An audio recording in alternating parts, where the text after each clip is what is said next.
दोस्तों बहुत बहुत स्वागत करता हूं आप सभी का। ईवीएम पर अक्सर सवाल खड़े होते हैं। ईवीएम के नतीजों पर कोई भी विश्वास भरोसा नहीं करता है। ईवीएम बार बार फेल होती है। ईवीएम पर बार बार धांधली के आरोप लगते हैं। ईवीएम बार बार शक के दायरे में आती है, सवालों के घेरे में आती है।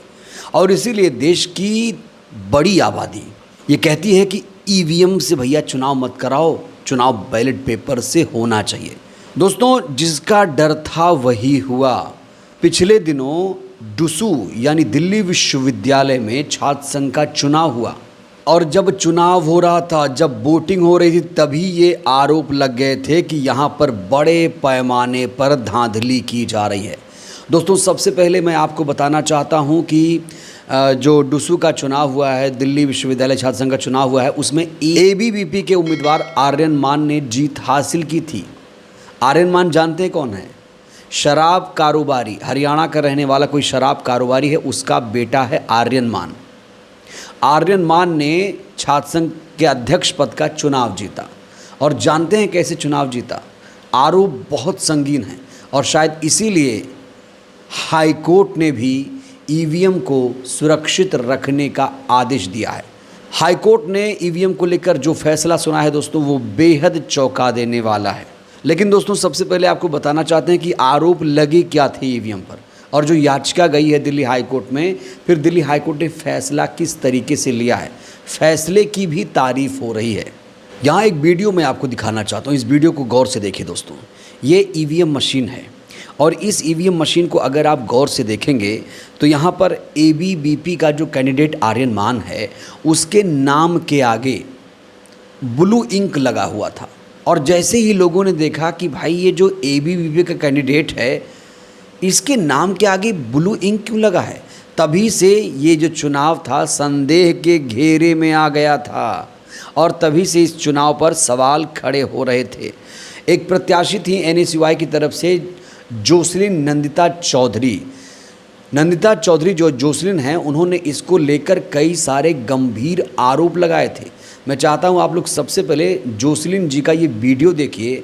उन्होंने चुनाव के दौरान किस तरीके से ईवीएम पर सवाल खड़े किए थे और जिस तरीके से उन्होंने सबूत दिखाए थे, शायद इसीलिए हाई कोर्ट ने भी इस मामले को बेहद गंभीर माना है।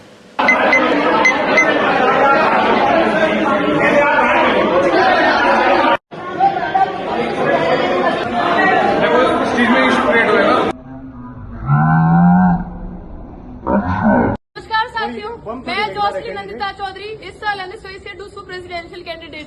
मैं आज ईवीएम मशीन चेक करने आई, अंदर नहीं, ये मैम है और एक सर है जिनकी ड्यूटी लगी है। ईवीएम पे आर्यन मान के सामने हर ईवीएम पे इंक लगी है, ब्लू इंक। हर ईवीएम पे चीटिंग हो रही है। मैंने खुद जाके साफ करी है और उसके बाद में ये लोग बहाने बना रहे हैं कि ब्लाइंड स्टूडेंट्स के लिए हुआ है। हर ईवीएम पे हंसराज कॉलेज में चीटिंग हो रही है। मैं किरोड़ीमल कॉलेज में जाके आई हूँ, उसमें भी हर ईवीएम पे इंक लगी हुई थी। दोस्तों, इस हेडलाइन को सबसे पहले आप देखिए। यहाँ क्या लिखा है? दिल्ली छात्र संघ चुनाव में लहराया भगवा परचम, 4 में से 3 सीटों पर एबीवीपी का कब्जा, अमित शाह ने दी बधाई। एबीवीपी के अध्यक्ष ने जिस तरीके से जीत दर्ज की थी, अमित शाह ने उनको बधाई दी थी और बीजेपी के तमाम नेताओं ने खुले तौर से इन लोगों को बधाई दी थी। लेकिन दोस्तों, पूरा जो दांव है भारतीय जनता पार्टी का उल्टा पड़ गया। इस हेडलाइन को देखिए आप। दिल्ली हाई कोर्ट ने क्या कुछ आदेश दिया दोस्तों, सबसे पहले आप इस हेडलाइन को देखिए। सभी ईवीएम सुरक्षित रखी जाएं। डुसू चुनाव रिजल्ट के बाद हाई कोर्ट ने जारी किया आदेश। एनएसयूआई ने लगाए थे गंभीर आरोप। आमतौर पर ईवीएम से जुड़ी याचिकाओं पर हाई कोर्ट या अदालतें इंटरेस्ट नहीं दिखाती हैं, लेकिन ये मामला बहुत गंभीर था। सबूत भी मौजूद थे, वीडियो भी मौजूद थे। शायद इसीलिए इस याचिका को न सिर्फ हाई कोर्ट ने एक्सेप्ट किया, बल्कि तुरंत इस पूरे मामले पर एक्शन लिया। दिल्ली हाई कोर्ट ने डुसू अध्यक्ष पद चुनाव पर दाखिल याचिका पर विश्वविद्यालय को नोटिस जारी कर दिया है। अदालत ने ईवीएम और पर्चियों समेत सभी दस्तावेजों को सुरक्षित रखने का आदेश दे दिया है। याचिकाकर्ता ने चुनाव प्रक्रिया में गड़बड़ी और ईवीएम से छेड़छाड़ करने के आरोप लगाए थे। जैसा कि हमने आपको कुछ वीडियो भी दिखाए और जो उम्मीदवार उस समय आरोप लगा रही थी वो भी हमने आपको दिखाया। तो ये पूरा मामला अब अदालत की चौखट तक पहुंच चुका है। तो बड़ा सवाल यही खड़ा हो रहा, क्या दिल्ली विश्वविद्यालय छात्र संघ चुनाव निष्पक्ष तरीके से नहीं हुआ। अब चुनाव आयोग क्या इस पर कोई जवाब देगा? चुनाव आयोग तो बार बार ईवीएम को पाक साफ बताता है, कहता भाई ईवीएम तो सब कुछ है, ईवीएम तो दूध की धुली हुई है, ईवीएम से कोई छेड़खानी नहीं हो सकती है। तो ईवीएम जब इतनी दूध की धुली है, उससे कोई छेड़खानी नहीं हो सकती है, तो फिर दिल्ली हाई कोर्ट ने दिल्ली विश्वविद्यालय को नोटिस क्यों जारी किया? क्यों कहा कि ईवीएम को सुरक्षित रखा जाए? दोस्तों, ईवीएम को सुरक्षित रखने का आदेश इसलिए दिया गया है, कहा जा रहा है कि अब दोबारा से काउंटिंग होगी या फिर दोबारा से चुनाव होंगे। लेकिन दोबारा चुनाव होना मुश्किल है, कहा जा रहा है फिर से काउंटिंग की जाएगी। याद करिए दोस्तों, इससे पहले हरियाणा में भी ऐसा हो चुका है। एक केस मैंने आपको बताया था, 2022 में एक चुनाव हुआ था, हारे हुए कैंडिडेट ने याचिका लगाई थी सुप्रीम कोर्ट में, और उसे इसी साल 2025 में, इसी साल जो हारा हुआ उम्मीदवार था, जब दोबारा से काउंटिंग हुई, जब सुप्रीम कोर्ट ने ईवीएम को मंगवाया अपने पास, दोबारा से काउंटिंग कराई, तो हारा हुआ उम्मीदवार जीत गया था। और कहा जा रहा है अब दिल्ली विश्वविद्यालय छात्र संघ चुनाव के संदर्भ में भी दिल्ली हाई कोर्ट ऐसा ही करने जा रहा है।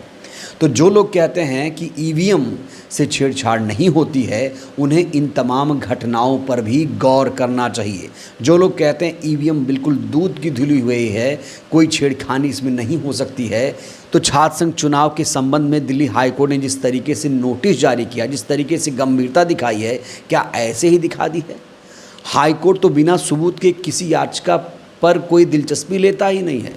तो यहाँ पर जिस तरीके से त्वरित कार्रवाई की है दिल्ली हाई कोर्ट ने, वो काबिले गौर है और काबिले तारीफ भी है।